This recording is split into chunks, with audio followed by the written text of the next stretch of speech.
Army Day is celebrated on January 15 every year to pay homage and remembrance to the brave Indian soldiers who sacrificed their lives in protecting and upholding the territorial integrity and sanctity of Indian Union. The day also marks the start of Indian era in managing of military by India, wherein the first Indian Army Chief General K.M. Karappa succeeded the British Army General Roy Butcher.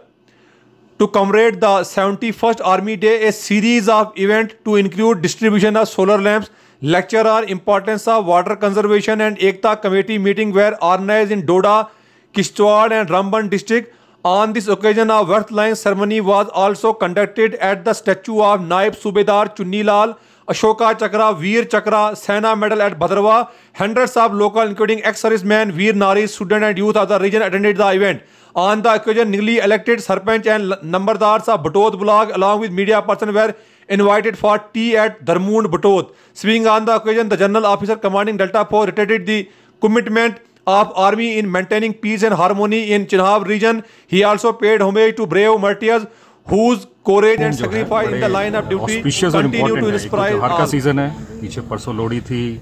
कल मकर संक्रांति थी, आज भी ओणम है, कल veterans day था और ये साल जैसे हमारे आर्मी की तरफ से इनों के नेक्स्ट ऑफ किन जो है, जितने भी हमारे मार्टर्स हैं उनके नेक्स्ट ऑफ किन के लिए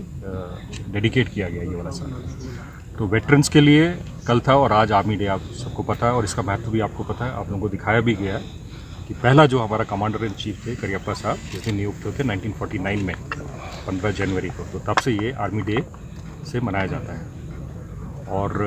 आप सब, हमें खुशी है कि हमने ये दिन रखा था क्योंकि आप लोग की तरफ से भी एक रिक्वेस्ट आई थी कि कभी कभी हम लोग को मिलना चाहिए, तो हमने सोचा ये एक अच्छा दिन है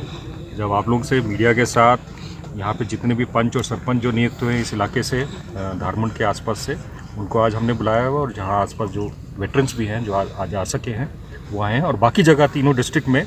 कल जैसे आपने आज रिपोर्ट में भी पढ़ा होगा कि सब डिस्ट्रिक्ट्स में भी उन्होंने अपने अपने वेटरन्स के साथ इंट्रैक्शन हुआ है।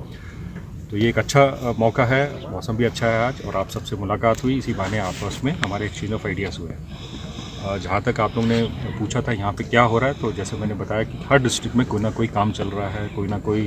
परसेप्शन मैनेजमेंट एक्टिविटीज़ चल रही हैं और हमारी कोशिश ये है कि यूथ को जितना से हम इंटरेक्ट कर सकें, उनको एक अच्छी तालीम दे सकें, उनको कोई नौकरी का ज़रिया दे सकें, उनको चाहे वो फ़ौज में है, चाहे वो पुलिस में है, चाहे वो स्कूल में है, सैनिक स्कूल में है या किसी सिविल स्ट्रीम में भी कर सकते हैं। और उसी के बनिस्बत आपने देखा होगा या पढ़ा होगा, भदरवा के अंदर सुहाना में हमने एक जगह नियुक्त की है जहाँ पे सिविल एडमिनिस्ट्रेशन के साथ, पुलिस के साथ मिलके एक नोड बनाया गया है जहाँ पे करीब 100 बच्चों को जो है ये ट्रेनिंग दी और तालीम दी जा रही है। ये 2-3 महीने चलेगा और अगर ये सक्सेस मिला, क्योंकि काफ़ी रिक्वायरमेंट है और ये 100 बच्चे जो है करीब 400-500 बच्चों से सिलेक्ट हुआ है, क्योंकि इतनी जगह हम पास थी नहीं हमारे पास, तो उनके थोड़ी सी को भी रखा जाएगा। और इसी प्रकार से हम जो है बाकी डिस्ट्रिक्ट में भी इसी प्रकार से कोई नोड जो चल रहा है यूनिट लेवल पे, उसको हम डिस्ट्रिक्ट लेवल पे भी करेंगे, कोशिश करेंगे। अभी आपके सामने आपने इंट्रैक्शन में देखा लोगों की भी, यहाँ की भी कोई रिक्वायरमेंट है धारमुंड बटोट के इलाके में, तो हम देखते हैं कि यहाँ पे भी हम छोटा मोटा वुमेन एम्पावरमेंट के लिए या यूथ के लिए या बच्चों के लिए ट्यूशन क्लासेस चला सकें। विंटर मंथ्स में जब बच्चे इस समय आइडल बैठे हुए हैं तो पैसे नहीं होते ट्यूशन चलाने के लिए, तो हम सिविल एडमिनिस्ट्रेशन के साथ मिलकर फिर से कोशिश करेंगे क्लासेस दें।